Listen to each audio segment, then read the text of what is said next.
No nii, linname ehk MXX-i klass. 15 sekundit on üleval, kohe on start minemas. Vaatame, kuidas see start läheb. Trennis sai harjutatud küll, aga väga hästi läinud. Ja magasin täiesti maha, siis ma vaatasin vasakul vend ka, mida see teeb. Ma olin juba valmis, et ma pean kuhugi paremale hakkama sõitma ja tõmbas täiesti errorisse, nii et jäin seda ikkagi pigem tahapoole. Robert siin pani hullu. Reiko sõitis peaaegu rajalt välja. Et jah, stardis midagi head ei olnud. Ja ütleme nii, et siin on ikkagi see tase väga tasavägine, et kui siin startis tahapoole jääd, siis ega väga mööda ei sõida kuhugi siin päris siis julmalt suruma hakkama. Aga mul oli nagu hästi. Robert siin oli ees. Kõrvuti hüppesse, nii mõtlesin, et okei, siin sisekurv, proovin siit kuidagi sisse pöörata, äkki annab midagi korraldada. Ja saingi Robertist siin mööda. Et siin, kes välikurvi seal sõidavad, need saavad päris oo sisse, et päris ette ka nagu ei taha sõita ikkagi. Aga võib-olla peaks. Aga ei tunne nagu oli hea. Robertist sai mööda, Reiko oli ka, vana siin tõmmati jälle risti ette, mõtlesin, et jumal hoidku hakkab jälle pihta. Õnneks midagi katastroofilist ei juhtunud. Ratused oli selja taga nagu ikka mõnus siuke, ratustega siin kogu oma krossi karjääri võidu sõitnud, siis ikka siukene võistlus käib nendega. Ja siin juba Reiko hakkab siin näitama oma esiratast. Eks see on iga ring, mis suudab Reikol ees olla, see on nagu päris hästi, sest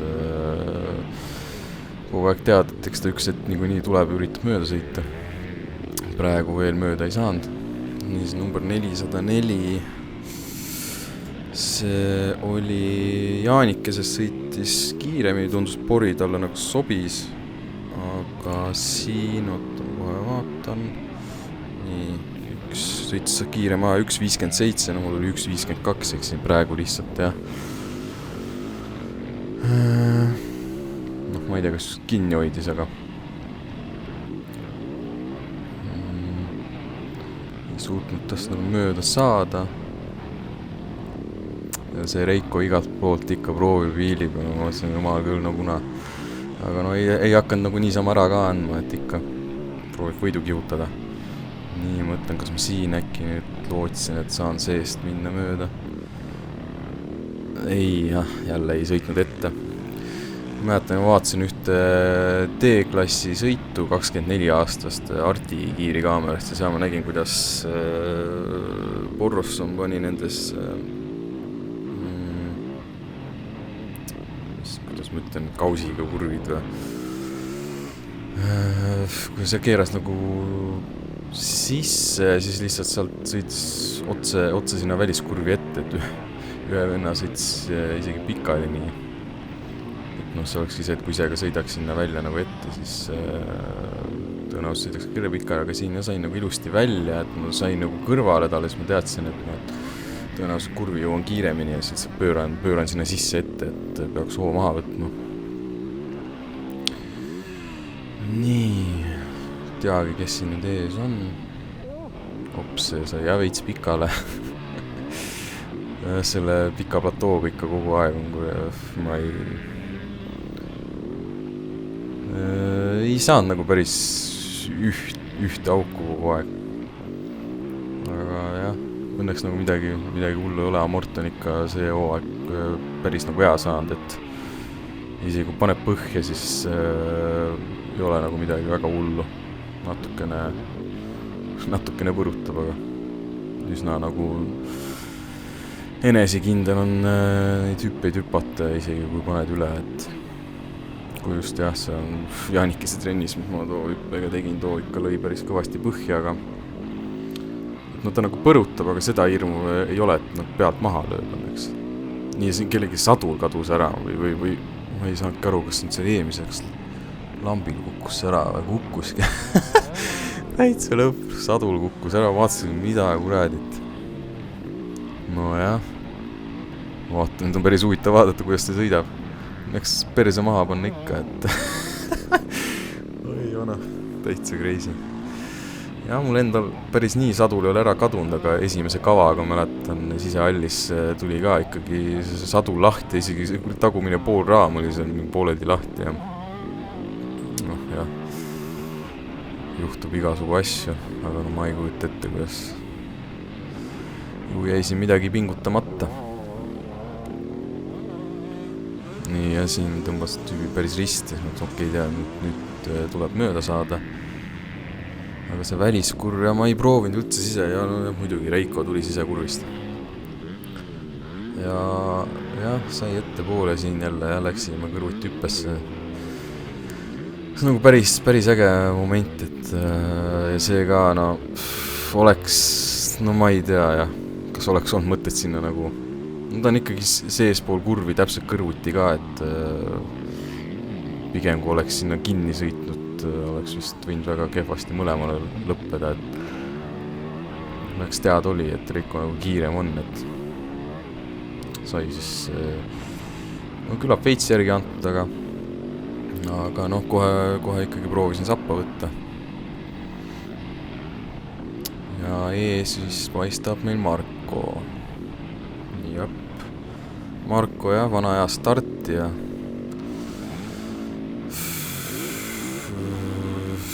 mis siis Marko sõitis muidu kiirem aeg oli 1.53, no mul oli 1.52, et nii, ja ma mäletan, kas nüüd oli see hetk vist, jah. Ops pandi külje pealt sisse. See oli Morust Janari tuusis, kui ma järgi vaatasin, sõitis jah mu välja ja siis mõtlesin, et okei, et ma ei hakka tagasi pöörama, et ma ootan siin ära, kuna need mehed tulevad, kelle taga ma nagu olin.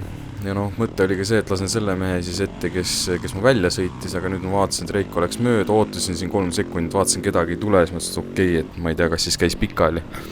Tõenäoliselt, kui jah, ma siin külje alla sõitis, siis ju siis sinna kukkus maha. No, loodan, et nüüd siin mingit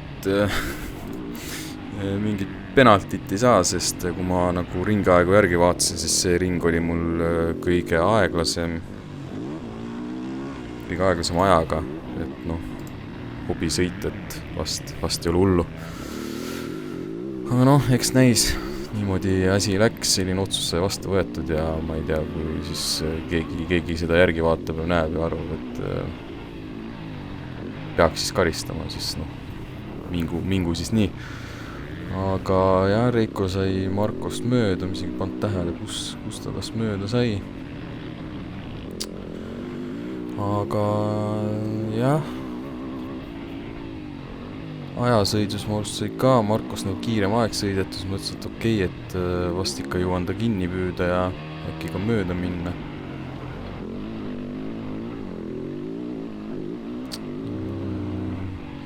Ja noh, seda ma siin siis nagu üritan.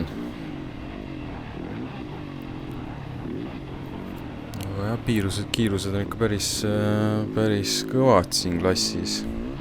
No iseenesest kui vaatad, enda kiirem aeg oli 1.52, esimesel on 1.49, et noh, 3 sekundit. Noh, vaatan kohe Markus Kuusik, noh, esimene ring sõitis, siis tal olid ikkagi juba aeglasemad ajad.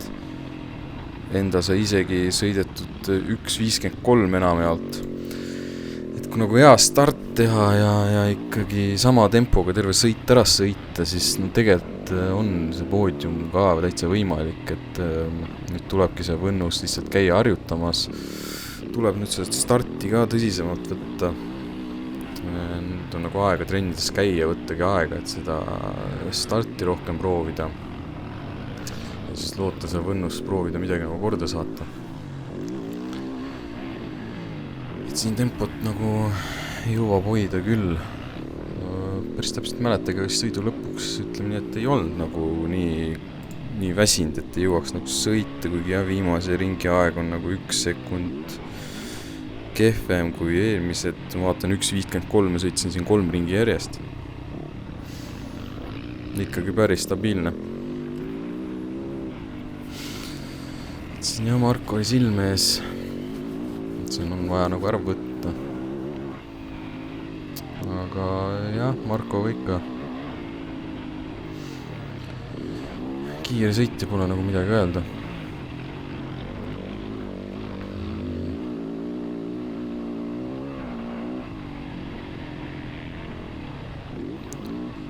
Et jah, see ongi siukene äge, et nagu tiimis samas klassis on nii palju nagu võrdseid sõitjaid, kellega siis omavahel ka võidu ajada, et kui näed siin oma tiimi värve ja siis kui saad nagu mööda, et siis nagu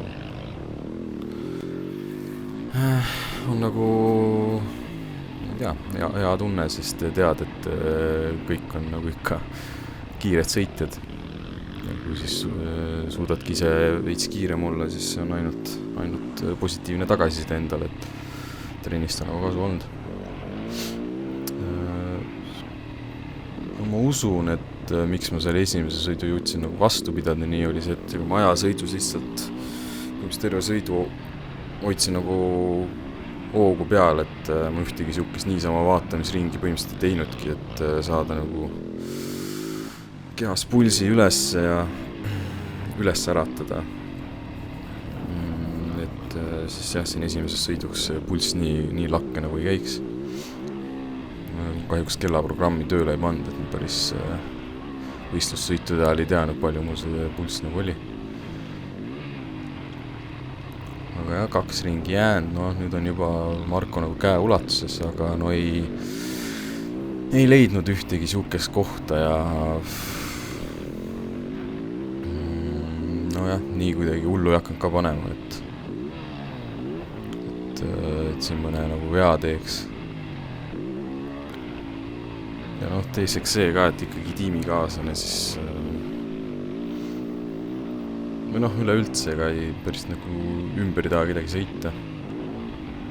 Aga ma ise tunnen ikkagi, et nende möödumistega on nagu paremaks läinud ja et nii kergelt enam ei anna nagu ära, et saad aru, et endal ka ikka hoogu on, et tasub nagu hoida, et enesekindlust on. Et siin varasemalt hooaja algul pigem on siuke, et vaatad, et ajasõidus, kus umbes aeg oli ja et ega väga nagu ei hoidnud kedagi kinni, et sai suht kergelt ära antud kohti, aga ma arvan, et nüüd on see, et kus on juba tuleb endal aru anda, et hoogu nagu on küll, tasub pingutada. Ja nüüd, kui see 2 kuud võistlusvaba on ja saab trenni teha, et siis ma usun, sügiseks on juba seis väga hea. Eks kõik teised teevad samamoodi trenni, aga eks näis.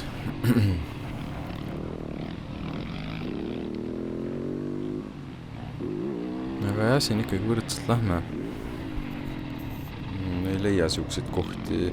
Ega ma ei ole tal ausalt, et Marko on nii järgi ka jõudnud. Marko sõitsi siin viimased ringid 1.54, 54, 53, 54 ja ma sõitsin 53, 53 ja viimase ringi 54. Et nagu vaikselt võtsin, aga ei saanud.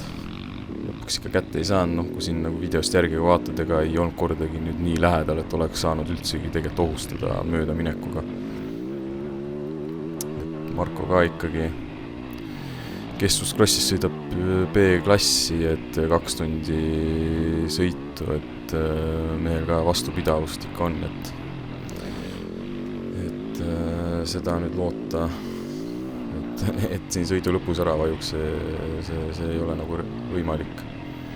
Siis peab mingi väga, ma ei tea, vahest Markol on olnud siin mingi käe mingi üli kinni tõmbanud või mingid muud teema, mingi lihasega olnud, aga kui mingid hädasid ei ole, siis ega ei kustu see mees kuhugi. Siin on kollane lipp, ma ei mäletagi, kes või kus siin oli nüüd. Siin vist vasakul oli, jah. See oli meil Kaspar ja Haasalu. Ma ütlen nii, et see ka üks poodiumimees muidu sõitis ka aja 1.49, nii et ei teagi, mis ta seal juhtus. Aga siin see motokrossis on üks viga ja ongi sõit läbi. aga siin enda nüüd see 2 nädalat on vahetanud, teiega tahaks juba sõitma. Siin on nagu vahe siin 2 nädala peal läheb siin nagu siuke tunne, et hakkad kõiki oskusi kaotama, kohe siin sõitma ei saa. Tundub nagu nii pikk vahe, aga tegelikult nagu ei ole ja ma usun, et see tuleb ka kasuks. Vahest teha üks pikem paus. Ja ongi finiš.